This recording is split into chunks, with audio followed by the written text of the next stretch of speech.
ఇంతవరకు 1 కిలో పోతలేదు. తర్వాత ఇక్కడ నిడిగొండ అనే ఊరుంది, అక్కడ మొత్తం లారీలన్నీ ఆ లారీ దాదాపు 6 రోజులు మరి మా పరిస్థితి బాగాలేదు, మొత్తం వారం రోజుల నుంచి ఇక్కడ మాల్ దించలేరు, ఏం చేయాలని వాళ్ళు అడుగుతున్నారు. మీరు అంటే ఏమైనా కొంటారా కొనరా? ప్రభుత్వం కొనే మూడుందా లేదా?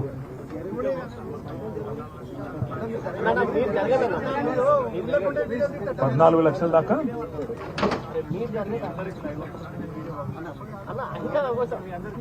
ఇక్కడ మరి ఇప్పుడు యశ్వంతాపూర్ అనే ఊర్లో నేను వరంగల్లో ఉన్నాను.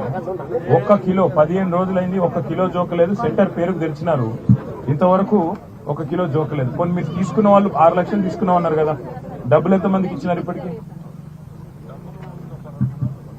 ఇంతవరకు రూపాయి ఇవ్వలేదు ఎక్కడ కూడా రాష్ట్రంలో. మరి పోనీ ఒక పని చేయండి, కనీసం కొనుగోలన్నా చేయండి. సరే పైసలు ఒక రోజు ఆలస్యం ముంగటి ఇవ్వచ్చు, అని వానలు పడితే వాళ్ళు ఆగమవుతారు, మళ్ళీ మీరే మళ్ళీ తడిసింది కొనమంటారు. కాబట్టి మీ మార్కెట్కి ఆదేశాలు ఇచ్చి ఎండి గారు, నేను మొత్తం మా ఎమ్మెల్యే గారు మీకు డీటెయిల్స్ ఇస్తారు. యశ్వంతాపూర్ దాంతో పాటు మిగతా డీటెయిల్స్ ఇస్తారు. కొద్దిగా సీరియస్ గా చేయండి, కనీసం లిఫ్ట్ చేయించండి. లిఫ్ట్ చేయించి మీరు స్టాక్ పెట్టుకోండి. తర్వాత డబ్బులు మీరు సరిగ్గా ప్రభుత్వం మీకు ఎప్పుడు ఇస్తే మీరు అప్పుడు ఇస్తారు, మాకు తెలుసు. కాబట్టి మీరు కొద్దిగా లిఫ్ట్ అయితే చేయించండి. Thank you. దయచేసి ప్రెస్ మిత్రులు అందరూ కూడా కొద్దిగా సెటిల్ కావాలి. యశ్వంతాపూర్ సెంటర్ ని ఈరోజు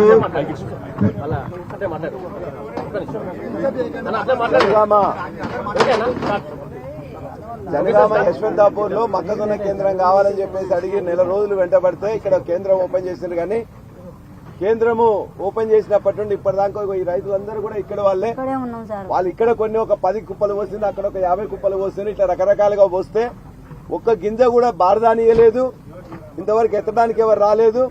అట్లనే నర్మట తరిగొప్పుల సంబంధించింది కూడా ఇక్కడ చాలా పంట పండుతుంది. నర్మట తరిగొప్పుల వాళ్ళందరూ కూడా 8,000 రూపాయలు పెట్టి చేర్యాలకు పోవాల్సి వస్తుంది.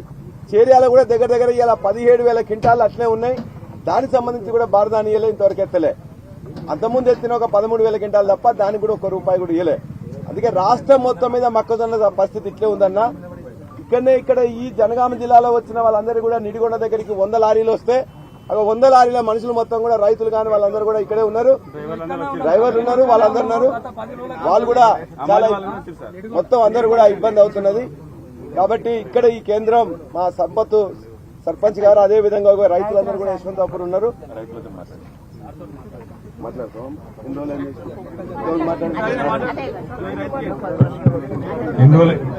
ఏం పేరు?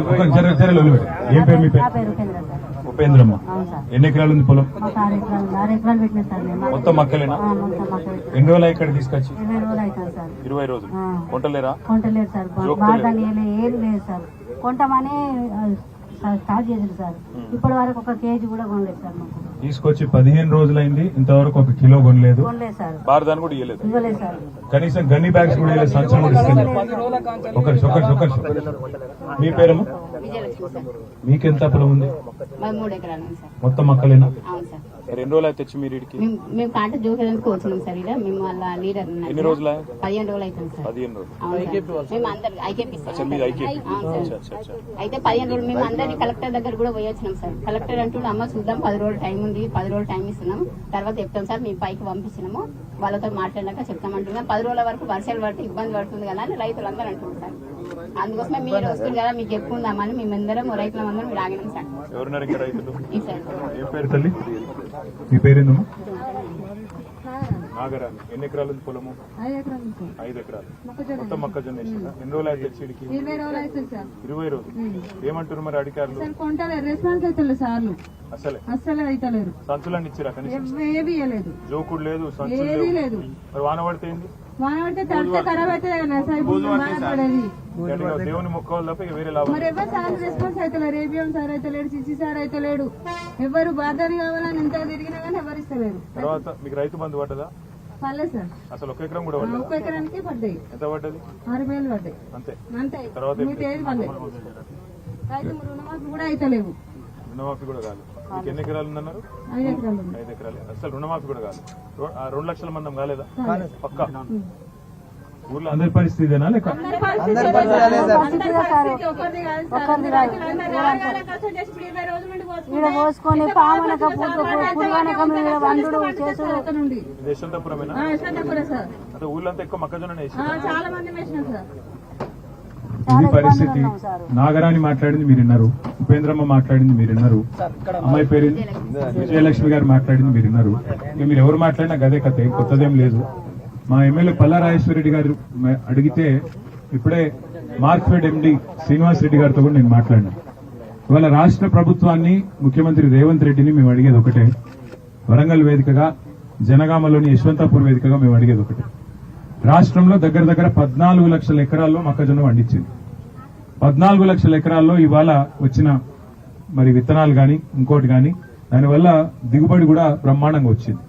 ఒక్కొక్క రైతు దగ్గర 40 క్వింటాలు పండించిన పరిస్థితి ఒక ఎకరానికి.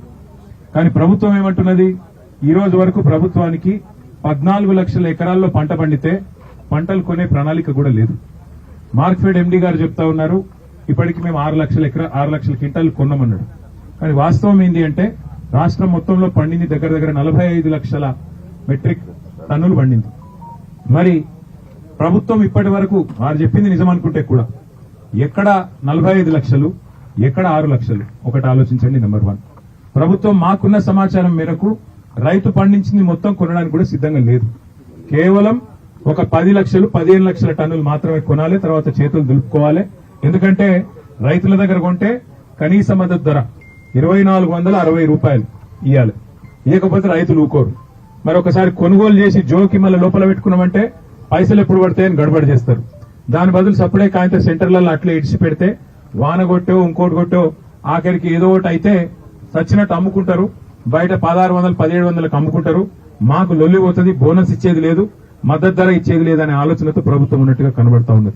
ఇంకొక మాట వాస్తవం ఏంటంటే ఇవాళ ఈ రాష్ట్ర ప్రభుత్వం మార్క్ఫెడ్ ద్వారా 22,700 కోట్ల అప్పు తెచ్చింది. కానీ 22,700 కోట్ల అప్పు వీళ్ళు సివిల్ సప్లైస్ కార్పొరేషన్ లో చేసిన స్కామ్ వల్ల ఈడికెళ్లి పైసలు అటుమలుపుతాను. ఏదైతే వరి కొనుగోళ్లకు సివిల్ సప్లైస్ కార్పొరేషన్ అనే సంస్థ ఉంటుందో, మార్క్ఫెడ్ ఏమో మొక్కజొన్నలు కొంటది, సివిల్ సప్లైస్ కార్పొరేషన్ ఏమో వరి కొనాలి, వడ్లు కొనాలి. కానీ ఇలా పరిస్థితి ఏంది, ఆ సివిల్ సప్లైస్ కార్పొరేషన్ లో కుంభకోణం చేసింది రేవంత్ రెడ్డి ప్రభుత్వం. చేసినందుకు మార్కెట్ల ఆ సంస్థకి ఎవరు అప్పిస్తలేరు. 1,60,000 కోట్ల అప్పు ఉంది కాబట్టి మీకు మేము మళ్ళా పైసలు ఇయ్యం అని చెప్పి చేతులు ఎత్తేసింది.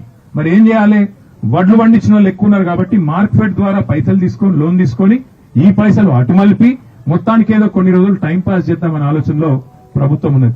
నేను చెప్పేది తప్పైతే వ్యవసాయ శాఖ మంత్రి గాని రాష్ట్ర ప్రభుత్వంలో ఉన్న బాధ్యత గల మంత్రులు గాని నేను చెప్పింది తప్పని రుజువు చేయాలని చెప్పి నేను సవాల్ చేస్తున్నా. ఇంకొక మాట కూడా ప్రభుత్వానికి మేము హెచ్చరిస్తా ఉన్నాం. సరిగ్గా 4 ఏళ్ల కిందట రాహుల్ గాంధీ గారు ఇదే వరంగల్ గడ్డ మీద రైతు డిక్లరేషన్ అని చెప్పి మీటింగ్ పెట్టిండి ఇక్కడికి వచ్చి. అందులో 34 హామీలు ఇచ్చిండు. మద్దతు ధర ఇస్తాం, బోనస్ ఇస్తాం, 15,000 రైతు బంధు ఇస్తాం. ఇలా ఏ ఒక్కటి అమలు కాలే. రైతు బంధు పడలే, బోనస్ కైతే అడ్రస్ లేదు, బోగస్ అయిపోయింది. ఆఖరికి పండించిన పంట, ఇప్పుడు 6 కాలం కష్టపడి పండించిన పంట కొనే నాదుడు లేడు. 20 రోజులాయ, 15 రోజులాయ, నెల రోజులాయ, జోకెటోడు లేడు, ఎత్తిపోస్టోడు లేడు, ఆ లారీల పోని దించుకుంటోడు కూడా లేడు. అమాలోళ్ళు ఇక్కడనే ఉన్నారు, డ్రైవర్లు ఇక్కడనే ఉన్నారు, రైతులు ఇక్కడనే ఉన్నారు, ధాన్యం మొత్తం ఇక్కడనే ఉన్నారు. అందుకే ఈ రాష్ట్ర ప్రభుత్వాన్ని మేము అడిగేది, మీకేమైనా సిగ్గు లజ్జా ఉంటే మీరు రైతు బంధు ఎట్లా వేయరు మాకు తెలుసు. రైతులకు కూడా అర్థమైపోయింది మీరు దొంగల ప్రభుత్వం. ఎందుకంటే పంచాయతీ ఎన్నికలు వస్తే, పార్లమెంట్ ఎన్నికలు వస్తే రైతు బంధు వేసుడు తప్ప నాట్లప్పుడు మాత్రం వేయరు, మీరు ఓట్లప్పుడే వేస్తారు. అది రైతులకు కూడా అర్థమైంది. మీరు ఎట్లాగో రైతు బంధు వేయరు, మీరు ఆశలు వదులుకున్నారు. కనీసం పండించిన పంటనన్నా కొనండి, కనీసం ఆ పంటలు లిఫ్ట్ చేసుకొని పైసలు ఓ రోజు ముందో వెనుకనో పైసలు వస్తాయి. కానీ ఇట్లనే అగాధం విడిచిపెడితే తడిసిపోయి మొత్తం మరి బూజు పట్టి ఆగమాగమైపోయి మరి పండించిన పంట మొత్తం నాశనపై ఆత్మహత్యలు దిక్కయ్యే పరిస్థితి వస్తుంది. ఇది మంచిది కాదు రాష్ట్రానికి. ఎద్దేడ్చిన వ్యవసం, రైతేడ్చిన రాజ్యం బాగుండదు అంటారు. అందుకే ప్రభుత్వాన్ని డిమాండ్ చేస్తున్నాం, వరంగల్ వేదికగా వెంటనే కొనుగోలు చేస్తారా, లేకపోతే ఎక్కడికక్కడ రోడ్ ఎక్కి మొత్తం ట్రాఫిక్ ను మొత్తం రాష్ట్రాన్ని దిగ్బంధం చేయమంటారా మీరే తెలుసుకోండి. వెంటనే కొనుగోలు ప్రారంభించాలని డిమాండ్ చేస్తున్నాం. ఎక్కడికక్కడ సెంటర్లో ఉన్నది మీరు జోకండి, ఎత్తండి, తీసుకపోండి, మీరు కేంద్రాల్లో దాచుకోండి, గోదాంలలో పెట్టండి. కానీ ఇదే రకమైన పద్ధతి కొనసాగితే రాష్ట్ర వ్యాప్తంగా ఎక్కడికక్కడ దిగ్బంధం చేస్తాం. రైతుల తరపున పోరాటాన్ని ఉధృతం చేస్తాం. రేపు రైతు సంగ్రామ సదస్సు కూడా వరంగల్ వేదికగా పెట్టినాం. రేపటిదాకా చూస్తాం మీరు కనుక ముందుకు రాకపోతే ఎల్లుండి నుంచి మా పోరాటాన్ని మొదలు పెడతామని చెప్పి కూడా తెలియజేస్తూ రైతులకు కూడా నేను ప్రార్థించేది ఒకటే, ఈ ప్రభుత్వం మీకు సంచులు ఇయ్యది, శృతులు ఇయ్యది, ఆఖరికి వాన పడితే కప్పుకుంటందుకు టార్పాలింగ్ కూడా ఇయ్యది. ఇక మనమే దేవునికి మొక్కాలి, మనమే తెచ్చుకోవాలి, మనం పండించిన పంటను మనమే కాపాడుకోవాలి. కానీ తప్పకుండా మీ తరఫున కొట్లాడుతందుకు కేసీఆర్ సార్ ఉన్నాడు, ఇక్కడ జనగామలో పల్లరాజేశ్వర రెడ్డి సార్ ఉన్నాడు. అందరం కలిసి రోడ్డెక్కుతాం, అందరం కలిసి మీకోసం కొట్లాడతాం. మీరు రంది పెట్టుకోకండి, పంటలు కొనిపిస్తాం, తప్పకుండా పైసలు ఇప్పిస్తాం. అది మా బాధ్యత. ధైర్యంగా ఉండండి, కాకపోతే ఒక రోజు ముందో వెనుకనో జర ధైర్యంగా ఉండాలని చెప్పి కోరుతూ, నాకు మళ్ళీ పరకాల దాకా నర్సంపేట దాకా పోయేది ఉన్నది. మరి మా యశ్వంతపురంలో మా జనగామలో దయచేసి ఫోటోలు వదిలిపెట్టకుండా పంపించాలని చెప్పి కోరుతూ, మా రాజ్యసభ సభ్యులు వజ్రాజు రవిచంద్ర గారు కూడా ఉన్నారు, మిమ్మల్ని చూడడానికి వారు కూడా వచ్చినారు. మరి పేరు పేరున అందరికి నమస్కారాలు. మీడియా మిత్రులకు కూడా ప్రత్యేకంగా ధన్యవాదాలు. జై తెలంగాణ. Thank you. ధన్యవాదాలు.